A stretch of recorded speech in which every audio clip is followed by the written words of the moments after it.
Time now to dig deeper into some of the big stories of the week with the Inside Utah Politics panel. This week we have State Senator Todd Weiler and House Minority Leader Brian King joining us via Zoom. Gentlemen, great to have you with us. Thanks for being here. Let's get right into it. We've seen big debates over directives versus order. Brian, you and your caucus in the House Minority are calling on the governor to implement a statewide order. Why is that? Well, look, the state has done some great things. We think that the task force has worked hard. They jumped into this early. They closed down restaurants early. They issued the directive early. We thought that was all good. We can't understand why there won't be more good accomplished by putting behind the directive the explicit statement from the governor that this is an order. If we accomplish good things with a directive, how much more good can we accomplish with an order? It's not like we're going to have cops outside everybody's door ready to arrest them if they step outside. I just think that it's a good way to educate people about the need to stay home in light of the public threat that this is. So that's our position, and we think that the sooner we can get people get this curve flattened to the point that people can go back to their normal lives, the more quickly we're going to have an economic recovery. Senator, what are you seeing and thinking about this? Do you see the difference between an order and a directive based on what we've seen playing out across the state? Well, I mean, obviously there's a difference, but it's an important difference. And so what I'm seeing is a lot of Salt Lake Democrats like Representative King who want to tell county commissioners in rural parts of the state how they run their counties. And you don't see the opposite happening here. Governor Herbert had a call with Dr. Fauci this week, and he complimented Utah. We're looking at under 7 deaths per million. New York's over 200 deaths per million. By every metric, we're doing very, very well in enduring this pandemic. And if that changes, the governor can always issue a statewide order. But the directive, I mean, the order is unenforceable. How are you going to enforce this with 3.2 million people? And so the governor's laid out the directive. Most people are following it, and we are flattening the curve. And so I don't think right now is the time to try to impose a military law or a police state. And you know, the reality is Loa, Utah, and some of our outlying areas are very different than Salt Lake and Weber County and Davis County. And I think the governor has struck the right approach. Representative, address that enforceability. I'm seeing a lot of people complaining, using examples of people congregating in large groups in areas that are already under orders anyway. Right. Well, there's an educational component to this that I think is really critical. We mean it and we're serious. This is a big public health issue that I think is the most important component. I don't think the most important component is putting public safety officers out to enforce these things. I think that if you have a more serious approach in the form of an order, you make it less likely that people are going to congregate voluntarily and go out and play basketball or go out and have a picnic. So nobody's calling for a police state. I think that that's not anybody's feeling that we ought to be doing at this rate. But I do think that we ought to be as aggressive as we can in flattening that curve, because the sooner and the quicker we flatten the curve, the more quickly we're going to be able to get back into our economic activities that we all want to engage in. Okay, yeah, let's build on that a little more. I've heard the governor say there's this balance between public safety and the economy. How much longer can we continue to be under these stay-at-home directives or orders and have that impacting the economy? Your thoughts on that, Senator? Well, you know, I think that we're probably, there is an end to this. I mean, what I mean is we're going to reach a saturation point where people say enough is enough. I don't think we're there yet. I think we'll be there by June. And I think if we let people go back to work and open the restaurants and we have a second wave in the fall, I don't think you're going to see people wanting to cooperate as much. I think you're going to see people gravitating towards the Sweden model, saying, let's take the most vulnerable people among us and quarantine them and let the rest of us, you know, provide for them and move on with our lives. And what I'm reading is 50 to 70% of this are expected to get the virus.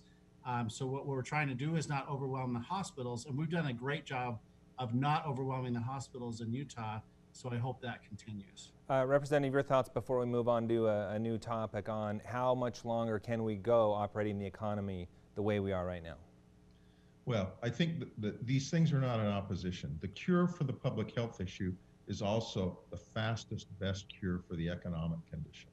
Let's get this thing under control as quickly and as aggressively as possible.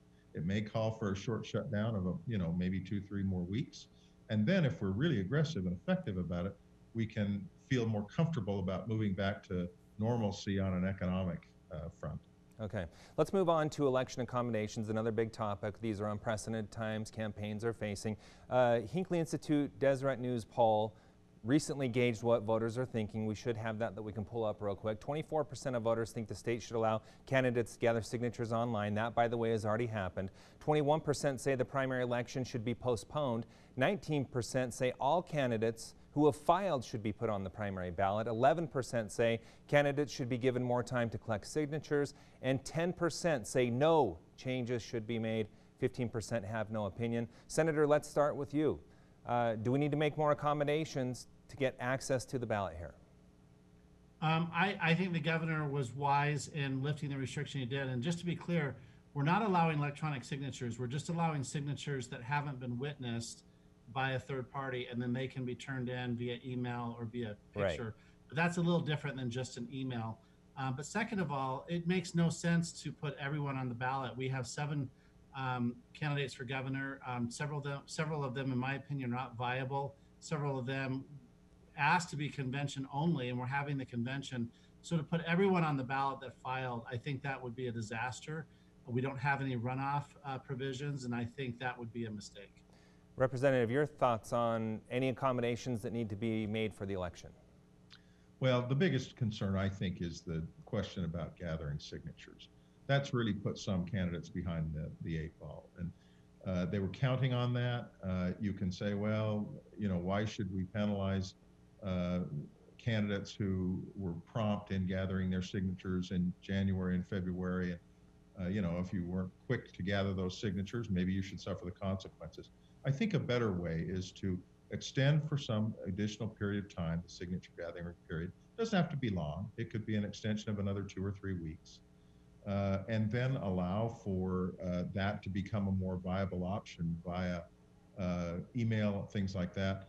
I think I agree with the senator. It makes me shudder a little bit to say that, but I have to agree with him that I don't know that everybody needs to be on the ballot or should be on the ballot. But I think there are other ways that you can reasonably accommodate concerns in light of the plague that's going on to address reasonably the concerns about the need to extend the time frame to gather signatures. Okay, real quick, one last topic here. Bernie Sanders officially out or suspending his campaign, setting up Joe Biden versus President Donald Trump in November. Senator, let's start with you. Your thoughts on how that race is now starting to play out? Yeah, so I think we've all known this is where it was headed since Super Tuesday. I think it's interesting that Bernie Sanders made all of his supporters break the quarantine and go out and stand in line in Wisconsin, and really for nothing. I think he should have pulled out a while ago, but certainly before the Wisconsin primary. So I think there was a lot of wasted effort there in Wisconsin. But Joe Biden, obviously Trump's, re-election is not going to pivot on the impeachment. It's going to pivot on the response to the coronavirus, COVID-19 things now. Joe Biden has pretty much gone silent the last couple of weeks. He's having a hard time, making coherent statements, and a lot of people are making fun of him because he doesn't say coherent things. And so I think that either Bernie or Joe would have been difficult to win against Trump. I think most Americans are expecting Trump to be reelected, but if things go south in a big way with the economy and we don't bounce back, then Trump may be in trouble. But I think a lot of the Bernie supporters are going to stay home and they're not going to go out and vote for Joe Biden, and that's a problem. Representative, let's bring you in. Your thoughts. Is Biden the best matchup for Democrats in November? Oh, I think so. I don't think there's any question about that. I think Bernie has been a good influence in the sense that he's served as a